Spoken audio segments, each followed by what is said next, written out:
많은 분들이 이렇게 말씀하십니다. 병원 옆에 살면 마음이 편하지. 전원주택에서 조용히 살아야지. 실버타운 들어가면 걱정 끝이야. 하지만 막상 살아본 분들은 생각과 현실은 많이 다르더라고 말하십니다. 오늘 영상에서는 우리가 흔히 믿고 있는 노후 주거에 대한 5가지 대표적인 오해, 즉 선입견과 실제 현실을 비교해보고 60세 이후의 삶에서 정말 중요한 주거 조건이 무엇인지 알려드리겠습니다. 오늘 소개해드릴 분은 강원도에서 서울로 이사하신 74세 박순자 어머님입니다. 시골은 조용하고 좋았어요. 그런데 한번 아프고 나니까 병원도 멀고 너무 외롭더라고요. 그래서 서울 딸집 근처로 이사했습니다. 지금은 걸어서 병원도 갈 수 있고 시장도 가깝고 복지관에서 노래도 부르다 보니 하루가 금방 가요. 순자 어머님은 말합니다. 지금은 집이 중요한 게 아니라 생활 반경 안에 뭐가 있느냐가 훨씬 더 중요하다는 걸 알게 됐다고요. 첫 번째, 병원 옆에 살면 든든하다. 병원 옆이라고 다 좋은 건 아닙니다. 종합병원 근처는 앰뷸런스 소리, 교통체증, 상가 밀집 등으로 오히려 밤잠을 설치게 만드는 환경이 많습니다. 밤마다 사이렌 소리에 잠을 못 자요. 정말 중요한 건 병원 옆이 아니라 응급차가 10분 안에 도착할 수 있는 지역인지입니다. 두 번째, 전원주택에서 자연과 함께 살아야 한다. 처음엔 여유롭고 낭만 있어 보입니다. 하지만 눈 치우고 벌레 잡고 잡초 뽑고 하루에도 일이 끝이 없습니다. 교통도 불편하고 병원도 멀다 보니 나중엔 외롭고 불안해집니다. 직접 살아보신 분의 말입니다. 혼자서 자연 속에 사는 게 아니라 자연 속에 고립된 기분이었어요. 세 번째, 실버타운에 들어가면 걱정 없다.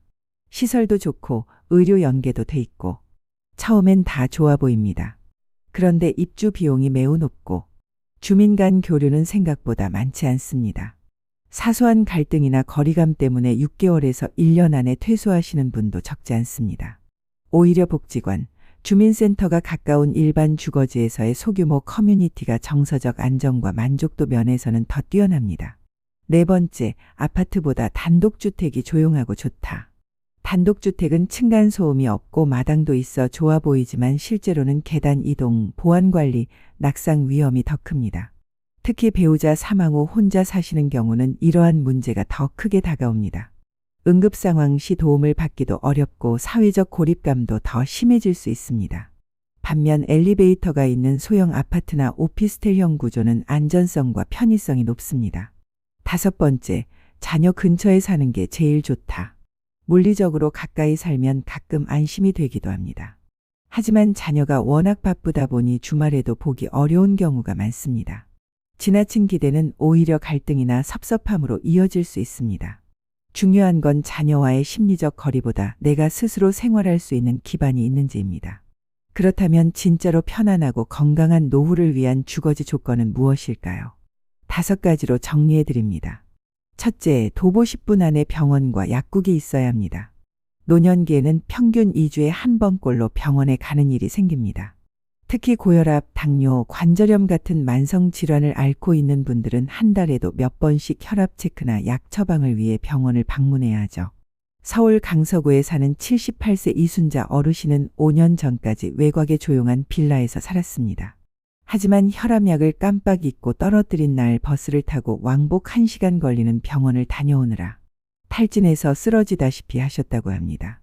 결국 이 어르신은 딸의 권유로 도보 5분 거리 내에 내과, 정형외과, 약국이 모여있는 아파트 단지로 이사하셨고 그 뒤로 건강관리가 훨씬 수월해졌다고 말합니다. 중요한 건 대형 병원 근처가 아니라 실제로 자주 다니게 되는 작은 병원이 가까운가입니다. 특히 정형외과, 안과, 치과, 내과, 약국 이 5가지는 노년에 꼭 필요한 생활 밀착형 의료시설입니다. 둘째, 시장이나 마트가 가까워야 합니다. 노년의 식생활은 단순히 배를 채우는 것이 아니라 면역력, 혈관 건강, 위장 기능을 유지하는 생존 문제입니다. 서울 도봉구에 사는 76세 김영식 할아버지는 집 앞에 전통시장이 있어 매일 채소와 생선을 직접 고릅니다. 걸어서 7분 거리인데 그 덕분에 매일 움직이고 대화도 하고 무엇보다 내 눈으로 보고 먹을 걸 고르니 안심이 돼요. 이렇게 시장이 가까우면 자연스럽게 외출과 사회적 접촉이 생깁니다. 반면 경기도 외곽에 사는 한 독거노인은 차가 없고 마트도 멀어 배달 음식과 편의점 도시락에 의존하게 되었고 3개월 뒤에 건강검진에서 단백질 결핍과 빈혈 진단을 받았습니다. 이처럼 식재료를 사기 어려운 환경은 곧 영양 결핍과 건강 악화로 이어질 수 있습니다. 셋째에 경사가 없고 엘리베이터가 있는 구조여야 합니다. 나이가 들수록 계단, 경사, 언덕은 단순한 불편이 아니라 위험 요소입니다. 서울 은평구의 한 단독주택에 사는 82세 노부부는 집이 언덕 중턱에 있어 마을버스를 타려면 꼭 가파른 계단을 내려가야 했습니다. 비 오는 날 부인이 계단에서 미끄러져 대퇴부 골절로 수술을 받고 그 뒤로는 집 밖을 거의 나오지 않게 되었다고 합니다.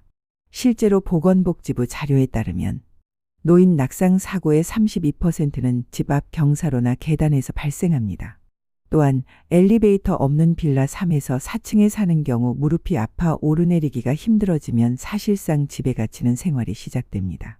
그 결과 고립감, 무기력감, 운동 부족으로 우울증과 신체 기능 저하가 동반되기 쉽습니다.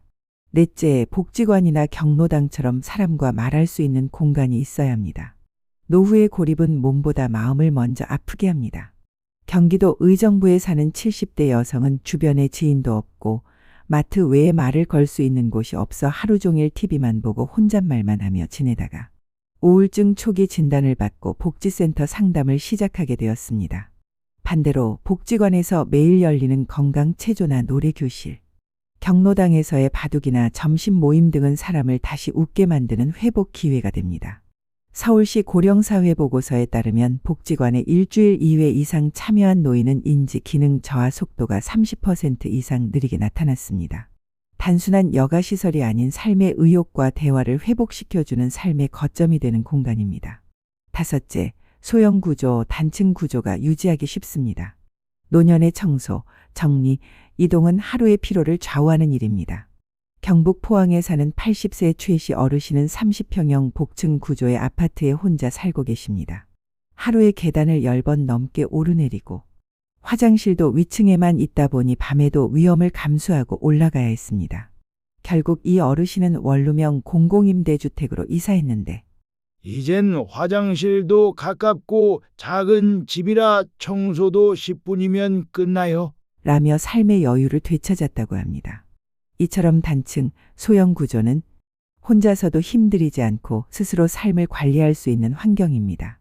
특히 관절이 약하거나 허리가 아픈 분들에겐 넓은 공간보다 동선이 짧은 구조가 훨씬 중요합니다. 이 5가지 조건은 그저 편한 삶을 위한 요소가 아니라 노년의 삶을 건강하게 유지하기 위한 안전장치들입니다. 주거는 단순히 머무는 공간이 아니라 삶을 계속해서 살아갈 수 있는 기반이자 환경입니다. 이 내용을 바탕으로 노년기 주거지 선택 시 무엇을 가장 우선으로 둬야 할지 다시 한번 생각해 보시면 좋겠습니다. 여러분, 노후의 집을 고를 때 가장 중요한 건 보기 좋은 집이 아니라 내 몸, 내 마음, 내 생활이 편한 집입니다. 집은 외로운 곳이 아니라 매일을 시작하고 마무리하는 공간입니다. 그 공간이 병원, 시장, 사람, 안전, 햇빛과 얼마나 가까운지가 진짜 삶의 질을 결정합니다. 당신이 지금 살고 있는 집은 이 5가지 조건 중 몇 개나 갖추고 계신가요? 댓글로 여러분의 생각을 나눠주세요. 긴 영상 시청해 주셔서 감사합니다.